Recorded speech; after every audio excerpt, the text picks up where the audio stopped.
Hello mga may guys, isa na namang mapagpalang araw sa ating lahat. Bago nga kami pumunta sa palayan mga may guys, ay nagpagas muna kami dito sa lungsod. At syempo naman mga may guys, na naabutan ko ang aking asawa na nagtatabas na nga pala ng palay. Re! Samok-samok. Samok-samok. Magadrin sa may imong. Sa may imong. Ito?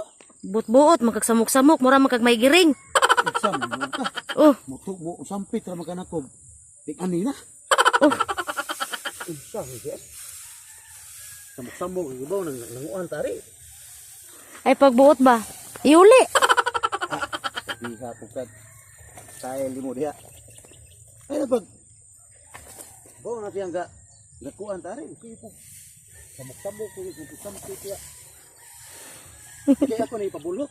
Pabulot ha. Pabulot na ko na. Ang bulot ha. Ready na. Dili ni mo na dali-dali. Oh. Dali-on gina mo kay nana. Muabot tong tigbulhot niya. Para ready na unya. Pupun pa na humay. Darang humay ari dapit oh. No, dai. Pag mata mong guna ko kay wala na mong kadiagod. Abi ug saan na ka mo ka manangid. Ah, dia dali apo ni mo. Asa na? Ta. Ulay ta.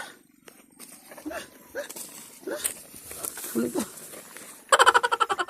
Oh mga may guys, sino bang relate dyan mga may guys kapag iapas ang asawa mo ba nagagalit man bigla-bigla mga may guys? So please comment down below mga may guys kung ano ang Tagalog ng nag-aapas ng asawa mga may guys. Pagkarating ko nga dito sa bahay mga may guys ay nasikaso ko muna ang palay na pinahanginan ng aking asawa dito sa sala. Dahil kapag hindi ko ito inasikaso mga may guys, baka paglaruan ito ng mga bata ay naku po saan na ito magpupunta mga may guys.